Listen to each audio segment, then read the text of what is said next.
तो मेरा भी लाइफ का पहला तीज का ये फंक्शन है और यहाँ पर जो हमारी माननीय मुख्यमंत्री दिल्ली सीएम रेखा दीदी ये सब उत्सव रख रही हैं सब महिलाओं के लिए और I am looking forward to it.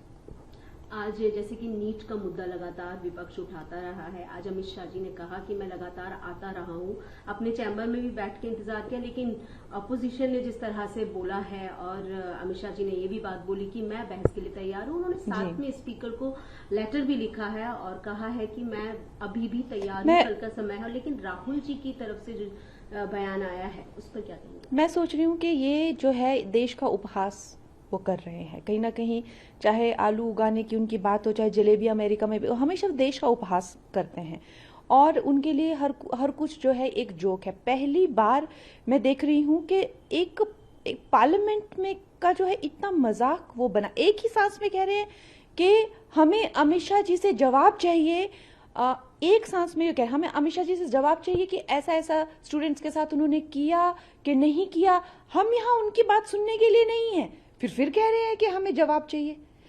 ये किस तरह का मजाक ये देश के साथ हो रहा है? मतलब उन्हें कोई लाज कोई शर्म नहीं रही है और पूरी दुनिया देख रही है और ये सोच रही है ये किस तरह का पर्सन है जो एक ही सांस में कह रहा है कि अमित शाह मुझे तुमसे जवाब चाहिए कि क्या जो भी उनके क्वेश्चंस हैं कि गोली चली थी, क्या आंखें फूटी थी या जो भी है, लेकिन मैं यहाँ तुम्हारी बकवास सुनने के लिए नहीं हूं। Why should I listen to you? अरे आप जवाब मांग रहे हैं फिर आप कह रहे हैं why should I listen to you. एक ही सांस में आप ये ऐसी दो गली बातें कैसे कर रहे हैं? How does this even work? What is he thinking? He is taking people for granted. और फिर एक बात में वो कहते हैं कि अगर उन्होंने गोली चलाने को कहा था तो ही इज मतलब वो उस बात के दोषी हुए, और अगर उन्होंने नहीं कहा था तो वो जो है इनकेपेबल है, मतलब गोली चलाने के इनकेपेबल हैं वो। तो कुछ जर्नलिस्ट ने ये भी कहा कि आप ये क्या कह रहे हैं कि इनकॉम्पिटेंट है गोली चलाने के वो, तो क्या गोली चलनी चाहिए थी बच्चों पे? तो उस पे वो जो है वो भड़क पड़े और उन्होंने जो है जर्नलिस्ट को कितना भला बुरा कहा कि तुम चूहे हो, तुम ये हो। इस तरह से जो वो अपनी भड़ास निकाल रहे हैं और इस तरह से जो वो पार्लियामेंट का अपमान कर रहे हैं, पूरे देश का अपमान कर रहे हैं, देशवासियों का अपमान कर रहे हैं। मुझे लगता है कि उनका जो है ये as a opposition leader I am 100% sure कि उनकी ये लास्ट टर्म है। उन्होंने ये भी कहा कि अमित शाह जी को इस्तीफा दे देना चाहिए। वो तो प्राइम मिनिस्टर का इस्तीफा मांग रहे हैं। वो जो है इस देश के डेमोक्रेटिकली इलेक्टेड प्राइम मिनिस्टर का इस्तीफा मांग रहे हैं, जिन्हें जो है इतना बड़े मैंडेट जो भी तीसरी बार मिला है। तो वो तो हर एक का इस्तीफा मांग रहे हैं। उनको तो लगता है कि उनके सिवाय इस देश में कोई एग्जिस्ट ही नहीं करना चाहिए, और फिर बाकी जो उनकी करतूत है, चाहे वो सोरोस के साथ मिलकर, चाहे वो इंटरनेशनल शक्तियों के साथ मिलकर इस देश के टुकड़े कर देना, इस देश को कहीं का नहीं छोड़ना, उनका तो सीधा सीधा यही है जो मैंने हमेशा पहले से कहा है कि राख हो जाए लेकिन मैं राख पर ही शासन करूंगा। लेकिन उनको और कुछ नहीं पड़ी है। तो वो किसका इस्तीफा मांगते हैं, वो क्या चाहते हैं, उससे क्या फर्क पड़ता है जब जनता को वो मैटर ही नहीं करते हैं। ये तो उनकी माताजी हैं, इटालियन माताजी, जो जैसे तैसे करके ऑपोजिशन को जो है ठूस रही हैं कि इसी को ही ऑपोजिशन लीडर बनाना है। नहीं तो जनता तो उनको बिल्कुल भी 100 इलेक्शन वो हार गए हैं। वो कौन होते हैं उनको किसका इस्तीफा चाहिए, उससे क्या फर्क पड़ता है? वैसे तो सड़क पे चले हुए अगर उनकी इटालियन माता जी ने ये नहीं कहा होता कि भाई इनको ऑपोजिशन लीडर बनाओ, तो उनकी क्या वजूद है? कंगना, एक और चीज है जिस बात को लेकर सुबह से आप सुर्खियों में हैं, वो है नसरुद्दीन शाह को लेकर आपने एक टिप्पणी की है, उनको लोमड़ी शब्द का इस्तेमाल किया, क्या कहेंगे आप? ये अब की बात नहीं है, ये फिल्म इंडस्ट्री का ये रवैया हमेशा रहा है। आपने देखा है कि जंतर मंतर पर जो पार्लियामेंट पर जो ये अटैक हो रहा था, जब मेरे कितने पार्लियामेंटेरियन फ्रेंड हैं जिनकी गाड़ियों पे लोग चढ़ गए थे, उनके शीशे जो है तोड़ दिए थे। आप सब जानते हैं, ये किसी से छुपा नहीं है। मेरे घर के बाहर जो है गेट तक लोग चढ़ गए थे, कम से कम नहीं तो यहाँ पे 2,500 लोग मेरे गेट के बाहर था, और यहाँ पे इतनी पुलिस फोर्स बुलानी पड़ी कि रात को तो हम सो नहीं पाए। तो इस तरह की जो स्थिति जब बनी हुई थी तो ये सब जो है वो घड़ियाली आंसू रो रहे थे।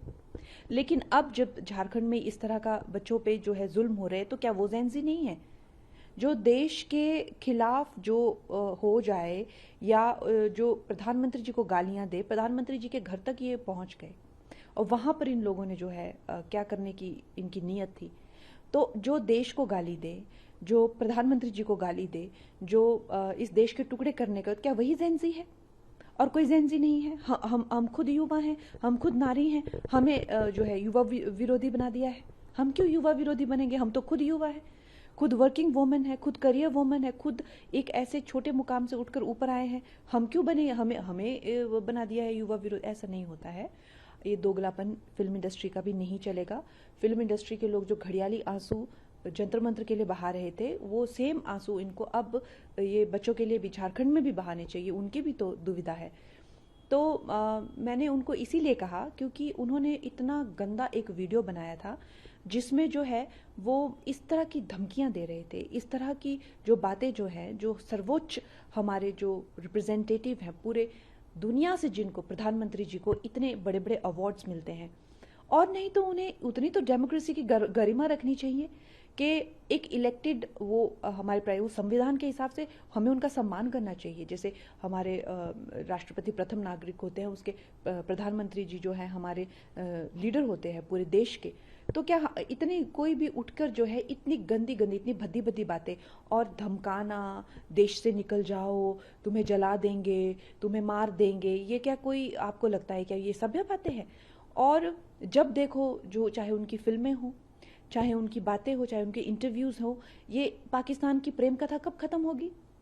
जब देखो पाकिस्तान के प्रेम में ये मरे रहते हैं। आई वांट टू नो कि अब पार्टीशन को भी इतने साल हो गए हैं, तो ये लव स्टोरी खत्म क्यों नहीं हो रही है? जब इतने ज्यादा, चाहे वो पहलगाम अटैक हो, चाहे वो हमने ऑपरेशन सिंदूर किया हो, देश कहीं और जा रहा है, सेनाएं कहीं और जा रही है, नागरिकों का कहीं कुछ और जो है संघर्ष है पड़ोसी देशों को लेकर। ये बॉलीवुड की लव स्टोरी पाकिस्तान के साथ खत्म कब होगी? तो they are answerable for this.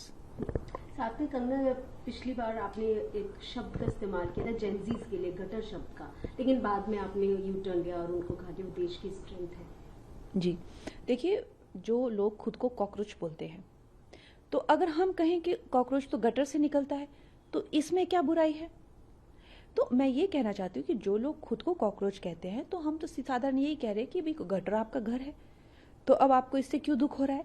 लेकिन जो लोग खुद को कॉकरोच नहीं कहते हैं और उनको कॉकरोच से कुछ लेना देना, मैं तो नहीं मानती कि मैं कॉकरोच हूँ, मैं नहीं मानती मैं कॉकरोच हूँ। जो लोग नहीं मानते, तो मुझे कोई कहेगा कि मैं गटर में रहती हूँ तो मैं ना मना करूंगी, नहीं। लेकिन जो कहते हैं कि मैं कॉकरोच हूँ तो वो गटर में ही रहेगा, और क्या। तो उस तरह की उनकी मानसिकता होगी। लेकिन ये कह देना कि जी मैंने सबको कहा, सब युवाओं को कहा, ऐसा नहीं होता है। सब, अगर कुछ युवा ड्रग्स करते हैं और हम ये कहें कि नहीं, कुछ युवाओं ने जो है वो आजकल जो है ये एक इस तरह से एक रीत चली हुई है कि ड्रग्स की या किसी और तरीके की बैटिंग की, जुआ की, या किसी और तरह की ऑनलाइन के जो एडिक्शन हो जाती है, ब्लैक वेब की, अगर हम किसी युवा वर्ग को संबोधित करें तो इसका मतलब ये थोड़ा ना है कि सब, बताइए मेरा ऐसा कहाँ मैंने लिखा है कि सब युवा गटर है। मैंने स्पेसिफिकली सम पीपल या सम वुमेन, ये मैंने स्पेसिफिकली लिखा हुआ है। तो क्या अब हम उनको कैसे संबोधित करें? अगर हमें किसी को दिखाना कि कुछ युवा जो है, तो हम यही कहेंगे some youth are doing drugs these days. इसी तरह से हम उस वाकयात को शुरू करेंगे। तो इस तरह से दिखाना कि जी हमने सारे ही युवाओं को उसमें इंक्लूड, सारे तो कहीं भी कुछ किसी भी चीज के लिए इंक्लूड नहीं हो सकते हैं, ना अच्छाई में ना बुराई में। इतनी तो कॉमन सेंस सभी को होती है, लेकिन खैर विपक्ष को तो कॉमन सेंस भी नहीं है। नहीं तो एक ही सांस में कोई कैसे कह सकता है कि I don't have time to listen to you Amit Shah, but I want answers of these things from you. हाँ तो भाई आइए अंदर पार्लियामेंट में, ये सब प्रश्न अपने रखिए, जो आप पूछ रहे हैं वो सब प्रश्न पार्लियामेंट में रखिए। आप क्या चाहते हैं कि अमित शाह जी आपको पार्लियामेंट के आंगन में आकर 1-to-1 जवाब दे? क्या मतलब? तो जिन लोगों का इतना IQ लो हो, उनसे आप क्या उम्मीद कर सकते हैं? कंगना, एक और नया एक अपडेट है सेस को लेकर। हिमाचल में जो ऑर्फन और विडोज के नाम पर 60 पैसे का सेस लगाया जा रहा है, उस पर क्या कहेंगे? हिमाचल की जो दुर्दशा है वो किसी से नहीं छुपी है। हिमाचल में जो है बहुत बुरा हाल है, और आए दिन हर एक तरह के टैक्स जो है वहाँ पर लगा के जो लोगों की जो है दुर्गति कर रहे हैं। और अगर उन्हें विडोज़ का हेल्प करना है और अनाथ बच्चों की आड़ में जो करप्शन वो कर रहे हैं कांग्रेस वाले, वो किसी से नहीं छुपी है। और और अब की बार ऐसी हिमाचल के लोगों की आंखें खुली है कि मुझे नहीं लगता अब अगली बार तो छोड़िए, कभी भी कांग्रेस सत्ता में आएगी, क्योंकि हिमाचल ने ऐसा गंदा रूप और ऐसा भ्रष्टाचार कभी भी नहीं देखा था। बहुत तरह के टैक्सेस उन्होंने लगाए, यहाँ तक कि सुक्खू की सरकार जो है वो देवदार के सारे पेड़ बेचकर भी खा जाना चाहते थे। तो इस तरह से भी उनके कई करतूते जो है, कई तरह के लोग स्तब्ध रहे, कई जगह पे उनको रोका भी गया। अब ये टैक्स उन्होंने विधवाओं और लाचारों के नाम पे डाल तो दिया है, लेकिन ये इसके पैसे जाएंगे कहाँ, वो हम सबको पता है कि ये भ्रष्टाचार की एक और पैंतरा उन्होंने आजमाया है। तो मैं यही कह सकती हूँ कि जितनी जल्दी ये कपटी सरकार वहाँ से निकले और भारतीय जनता पार्टी की डबल इंजन सरकार वहाँ पे पहुँचे, और यही आई थिंक सब हिमाचली भी इसी का वेट कर रहे हैं।